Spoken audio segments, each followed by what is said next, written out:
আলাইকুম ওয়া রাহমাতুল্লাহি ওয়া বারাকাতুহু। প্রিয় শিক্ষার্থীবৃন্দ, আশা করি তোমরা ঘরে বসে সুস্থ আছো, ভালো আছো এবং সরকারের নীতিমালা অনুযায়ী শিক্ষাক্রম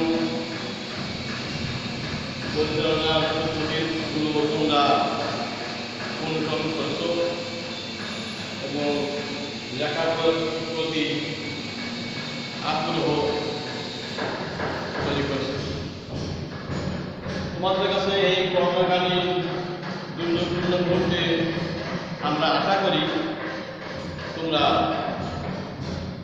সরকারি নির্ধারিত পদ্ধতিগুলো অনুসরণ করছো। সেই পদ্ধতির অংশ বিশেষে আমাদের ইউটিউবের মাধ্যমে তোমরা বইয়ের সাথে সম্পর্ক গড়ে তুলছো এবং শিক্ষা বোর্ডের মাধ্যমে যে সকল পাঠদান পদ্ধতির কার্যক্রম চলছে তোমরা সেগুলো অনুসরণ করছো। টেলিভিশনের মাধ্যমেও এগুলো তোমরা লক্ষ্য করছো এবং বইয়ের মধ্যে সম্পর্ক তৈরি করছো। তোমাদের কাছে আমরা এটাই আশা করি, সরকার, মাননীয় সরকার এটাই আশা করে, যে কারণে বিভিন্ন খবর দেওয়া সত্ত্বেও বিভিন্ন খবরের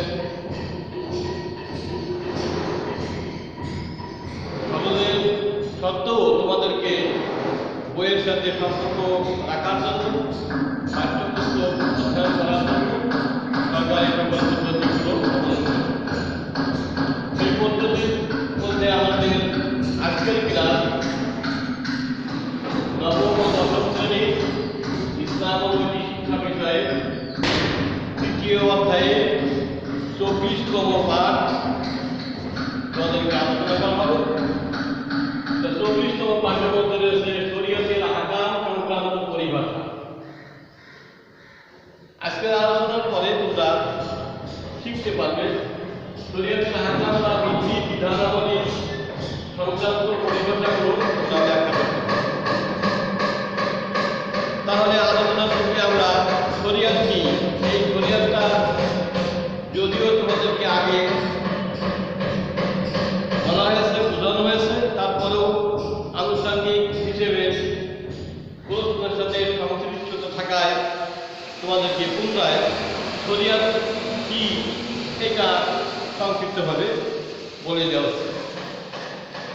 শরীয়ত হচ্ছে, শরীয়তের শব্দের অর্থ হচ্ছে কি? পথ বা মত।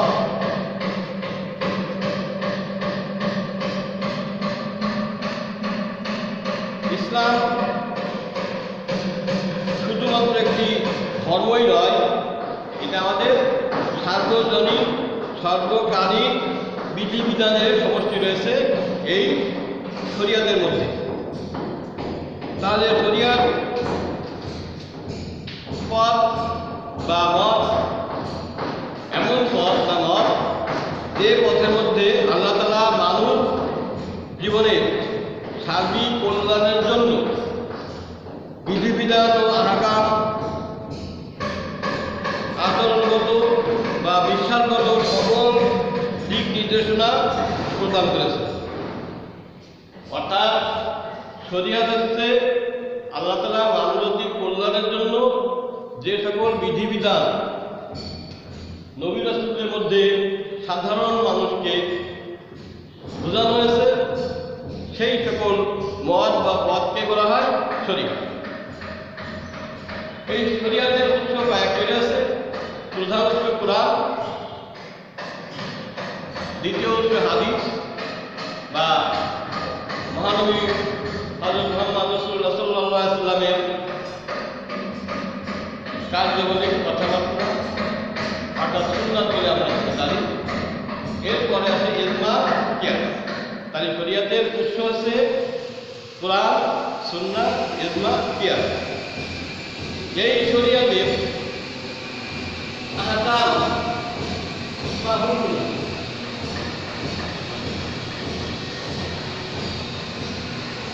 শরীয়তের বিধিবিধান। আজকের আলোচনার বিষয় আছে শরীয়তের আহকাম সংক্রান্ত পরিভাষা। শরীয়তের আহকাম সংক্রান্ত পরিভাষা হচ্ছে ইসলামের কিছু কিছু পরিভাষা বিদ্যমান, যে সকল পরিভাষা অনুযায়ী মানুষ তার জীবনকে পরিচালিত করবে এবং সেগুলো পালন করার মধ্যে উৎসাহ বাড়বে। এই শরীয়তের আহকাম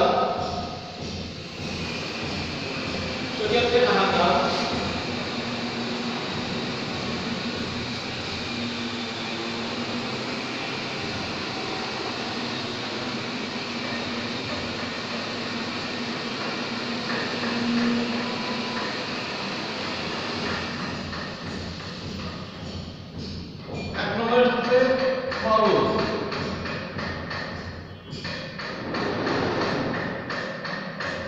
দুই নম্বর সুন্নাহ,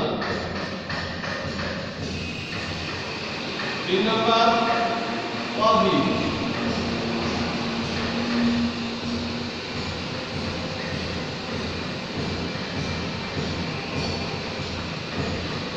চার নম্বর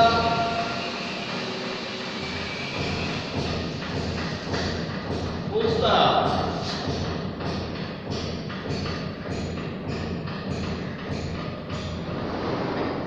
পাঁচ নম্বর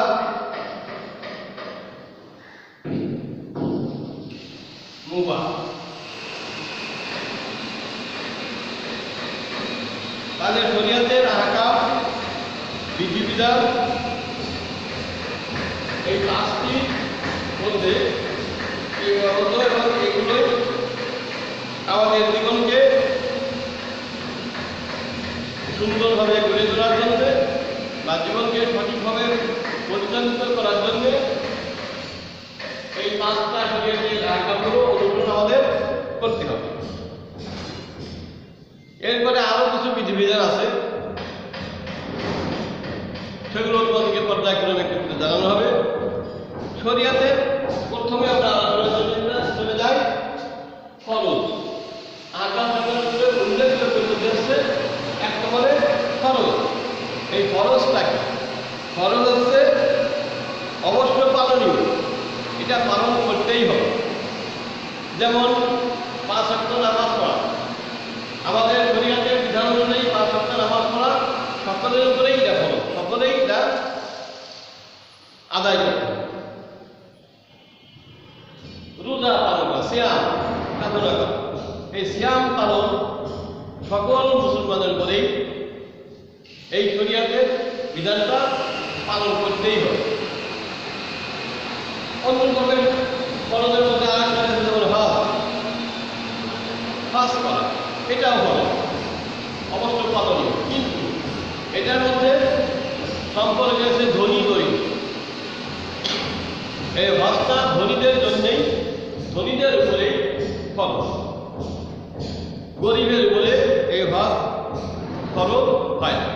যাকাত প্রদান করা শরীয়তের আহকাম হচ্ছে ফরজ, কিন্তু যাকাত সকলের উপরে ফরজ। যাদের অর্থ দিয়েছেন, ধনী করেছেন, তাদের পক্ষে আদায় করতে হবে, অবশ্য পালন। যদি না করে তারা কঠিন গুণাগার হবে। হজ যাদের আর্থিক সামর্থ্য আছে, এরা যদি হজ পালন না করে এটা কঠিন গুণাগার হবে, অর্থাৎ ফরজ দরকারি অপরাধী হবে। কিন্তু নামাজ পড়া, রোজা রাখা এটা সকলের উপরেই ফরজ। এটা ধনী দরিদ্র, ফকির মিসকিন সকলের উপরেই ফরজ, এটা পালন করতেই হবে। এই ফরজের মধ্যে আবার দুই প্রকার আছে। ফরজের মধ্যে ফরজ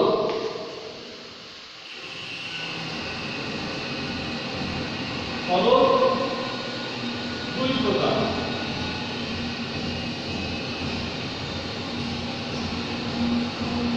এক প্রকার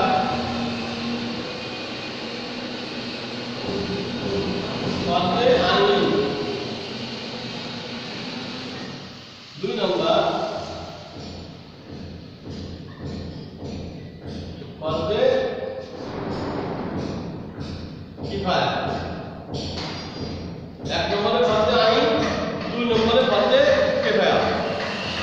যেমন 5 ওয়াক্ত নামাজ পড়া ফরজে আইন, অর্থাৎ ওই সকল ফরজগুলোকে ফরজে আইন বলা হয় যে ফরজগুলো সকলের জন্যেই আদায় করতেই হবে, সকলের উপরে। যেমন নামাজ পড়া সকলের উপরেই ফরজ, সকলের আদায় করতে হবে, একজন আদায় করলে এটা হবে।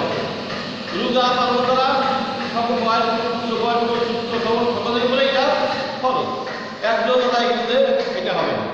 অর্থাৎ ফরজে আইন হচ্ছে এমন সকল বিধান যে বিধানটা সকলের উপরে পালন করা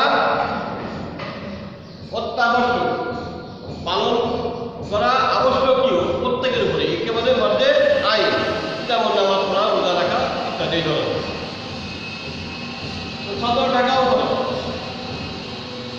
শুধু একজন থাকলো আরেকজন থাকলো তার সকলের উপরে সদর টাকা খরচ। আর ফরজে কিফায়া আসছে, এটাও সামগ্রিকভাবে এই খরচটা আদায় করতে হয়। তো এইটার মধ্যে একটু পার্থক্য রয়েছে ফরজে আইন আর ফরজে কিফায়া। ফরজে কিফায়া হচ্ছে পালনীয়, আবশ্যকীয়। একটি দল থেকে যদি একজন দেয় ওই খরচটা আদায় করে তাহলে সকলের পক্ষেই আদায় হয়ে যাবে।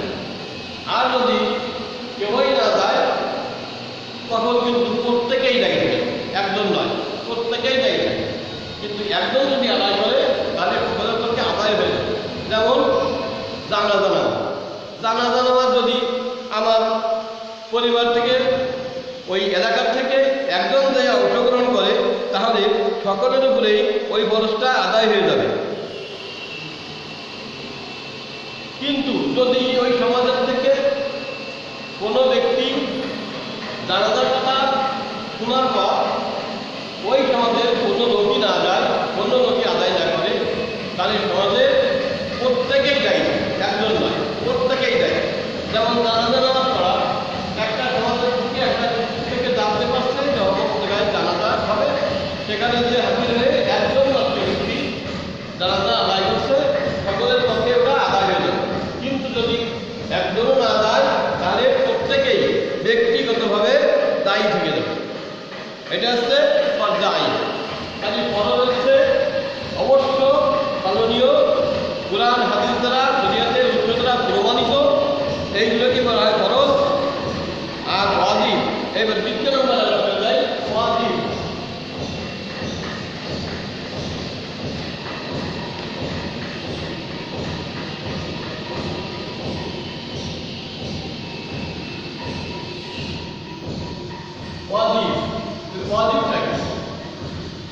ওয়াজিব হচ্ছে কি, এটা অবশ্য পালনীয়, অবশ্যই কর্তব্য এবং অপরিহার্য। শরীয়তের অর্থ বোঝায় অবশ্য পালনীয়, কর্তব্য বা অপরিহার্য ইত্যাদি। অর্থাৎ এটা আমাদের পালন করা কর্তব্য, এটা আমাদের পালনীয়।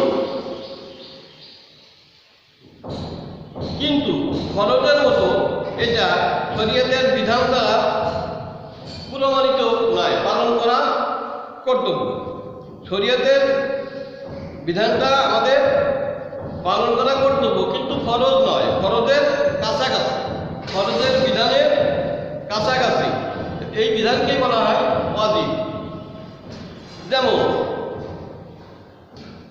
বিতরের নামাজ পড়া ওয়াজিব, তারপর 2 ঈদের নামাজ পড়া ওয়াজিব, অবশ্য পালনীয়। পালন না এটা যদিও ফরজের কাছাকাছি নয়, তবে পালন যদি না করে তাহলে এটা কঠিন শাস্তির সম্মুখীন হতে হবে, এদের কঠিন পাপ হবে, শাস্তি ভোগ করতে হবে এই ওয়াজিব যদি ছেড়ে দেয়। আবার সালাতের মধ্যেও ফরজ, এর মধ্যেও কিছু কিছু ওয়াজিব রয়েছে। যেমন সূরা ফাতিহা পড়া ওয়াজিব, রুকু করা, রুকু থেকে সোজা হয়ে দাঁড়ানো এটা ওয়াজিব। রুকু থেকে দাঁড়ানো সোজা হলো না, রুকু থেকে কোনো লোক একটু উঠে সিজদা সেরে গেল, তাহলে ওয়াজিব ভঙ্গ হয়ে যাবে, এর জন্য নামাজ ত্রুটিপূর্ণ হয়ে যাবে। অর্থাৎ অধিকটা আমাদের ফরজের মতোই অনুসরণ করতে হবে। এইবার জায়গা সুন্নাত।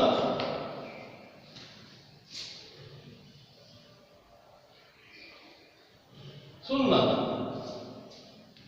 সুন্নাত বলতে কি বোঝায়? সুন্নাত অর্থ পথ, পন্থা, রীতি, নিয়ম, পদ্ধতি, রীতিনীতি, পথ, পন্থা, একটা পথ, একটা কৌশল। অর্থাৎ শরীয়তের পরিভাষা বলে মহানবী হযরত মুহাম্মদ রাসূলুল্লাহ সাল্লাল্লাহু আলাইহি ওয়াসাল্লাম যে সকল কাজ করেছেন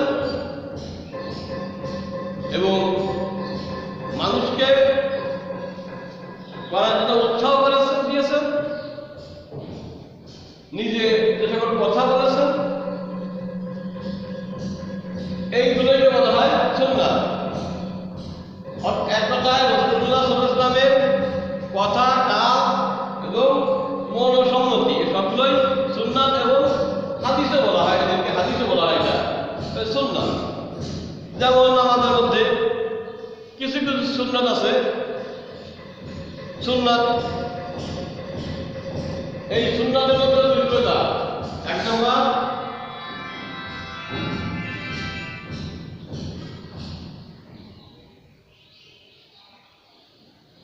সুন্নাতে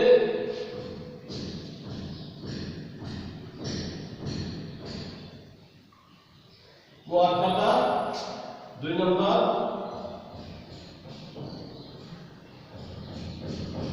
সুন্নাতে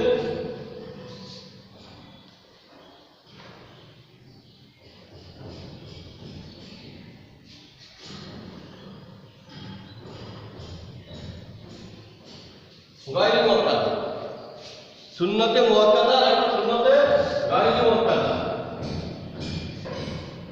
ফরজ যেমন দুই প্রকার, সুন্নাতও ঠিক দুই প্রকার। একটা সুন্নাতে মুআক্কাদা আর একটা সুন্নাতে গায়রে মুআক্কাদা।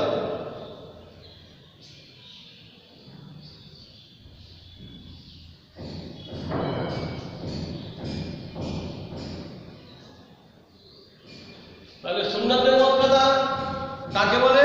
সুন্নাতে মুআক্কাদা হচ্ছে এমন সুন্নাত যে সুন্নাতগুলো মুহাম্মদ রাসূলুল্লাহ, আমাদের মহানবী সর্বশ্রেষ্ঠ হযরত মুহাম্মদ রাসূলুল্লাহ সাল্লাল্লাহু আলাইহি ওয়াসাল্লাম সর্বদাই পালন করেছেন এবং মানুষকে এটা পালন করার জন্য উৎসাহ প্রদান করেছেন। এটা হচ্ছে সুন্নাতে মুআক্কাদা। যেমন ফজরের 2 রাকাত সুন্নাত নামাজ আদায় করা, এই সুন্নাত আদায় করতেই হবে, এটা সুন্নাতে মুআক্কাদা। সুন্নাতে গায়রে মুআক্কাদা রাসূলুল্লাহ সাল্লাল্লাহু আলাইহি ওয়াসাল্লাম পালন করেছেন, সর্বদাই পালন করেন নাই, কখনো পালন করেছেন, কখনো পালন করেন নাই। যেমন আমরা আসর নামাজ পড়ি কয় রাকাত? আসর নামাজ তোমাদেরকে প্রশ্ন করা হয় তোমরা বলবে কয় রাকাত? 8 রাকাত। 4 রাকাত সুন্নাত, 4 রাকাত ফরজ। কিন্তু ওই 4 রাকাত সুন্নাত নামাজ যেটা আছে এটাকে আমরা সকলেই সবসময় পড়ি না, কখনো পড়ি কখনো পড়ি না। তা এইটা হচ্ছে সুন্নাতে গায়রে মুআক্কাদা। অর্থাৎ যে সকল সুন্নাতগুলো রাসূলুল্লাহ সাল্লাল্লাহু আলাইহি ওয়াসাল্লাম নিজের জীবনে পালন করেছেন কিন্তু সর্বদা নয়, কখনো কখনো বাদও পড়েছে, এইগুলো হচ্ছে সুন্নাতে গায়রে মুআক্কাদা। তাহলে সুন্নাত কয় প্রকার? 2 প্রকার, সুন্নাতে মুআক্কাদা আর সুন্নাতে গায়রে মুআক্কাদা। তাহলে সুন্নাত সম্পর্কে ধারণাটা তোমরা আরো বইয়ের সাথে সম্পর্ক তৈরি করলে আরো ভালোভাবে জানতে পারবে। এইবারে হচ্ছে মুস্তাহাব।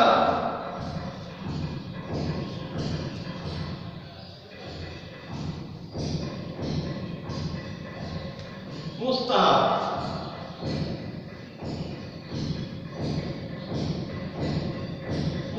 মুস্তাহাব কি? রাসূলুল্লাহ সাল্লাল্লাহু আলাইহি ওয়াসাল্লাম পালন করেছে, আবার ছেড়েও দিয়েছে, অর্থাৎ পছন্দনীয়। রাসূলুল্লাহ সাল্লাল্লাহু আলাইহি ওয়াসাল্লাম কাজগুলো পছন্দ করেছেন এবং মানুষকে উৎসাহ প্রদান করেছে, তা করলে সওয়াব, অধিক সওয়াব রয়েছে। যদি পালন না করে তাহলে তাদের গুনাহ এইটা হচ্ছে মুস্তাহাব, কিন্তু রাসূলুল্লাহ সাল্লাল্লাহু আলাইহি ওয়াসাল্লামের কাজটা পছন্দনীয়, এইগুলো হচ্ছে মুস্তাহাব। আর মুবাহ যে সকল কাজ করা না করা সমান কথা, করলে সমাজের মানুষের ভালো হবে, হয়তো আমরা যদি ইচ্ছা করে এর জন্য কিছু প্রতিদান দিতেও পারি, আবার নাও দিতে পারি, কিন্তু সমাজে কাজটা ভালো না করলে, করলেও তা, না করলে তো, করলেও সব আশা করা যাবে না, আবার না করলেও কোনো গুনাহ হয় না, এই ধরনের কাজ। কিন্তু কাজটা সামাজিক দৃষ্টিতে ভালো বলে মনে হয়, যে করলে ভালো হতো, এই ধরনের কাজকে বলা হয় মুবাহ। তাহলে মুস্তাহাব গেল, মুবাহ শেষ হলো, মুবাহ। তাহলে আমাদের আজকের পাঠ থেকে তোমরা জানতে পারবে শরীয়তের আহকামের উল্লেখযোগ্য দিকগুলো কি কি। এই শরীয়তের উল্লেখযোগ্য দিকগুলো ব্যাখ্যা করতে পারবে, বলতে পারবে, এবং এগুলো পালনও করতে হবে। আজকে শিক্ষণ অনুযায়ী তোমাদেরকে সংক্ষিপ্ত আকারে বলতে হবে, এগুলো তোমরা পাঠ্যপুস্তক দেখে বিস্তারিতভাবে জানবে এবং এগুলো আশা করি তোমরা ব্যাখ্যা করতে পারবে। তাহলে আজকে বাড়ির কাজ হিসেবে এর মধ্যে একটা কাজ দেওয়া হোক।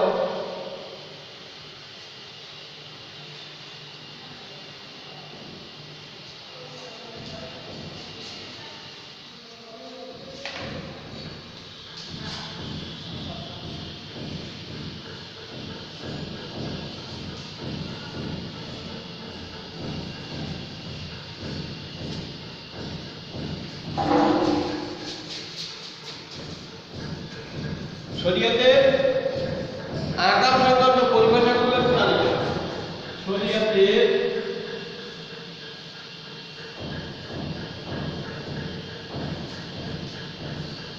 আহকাম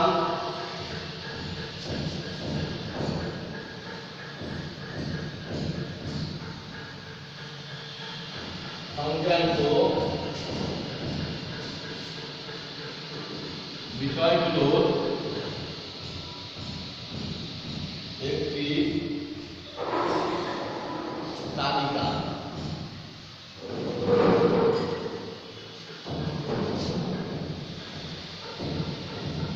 তৈরি কর। বাড়ির কাজে এই কাজটা খাতায় লিখবে।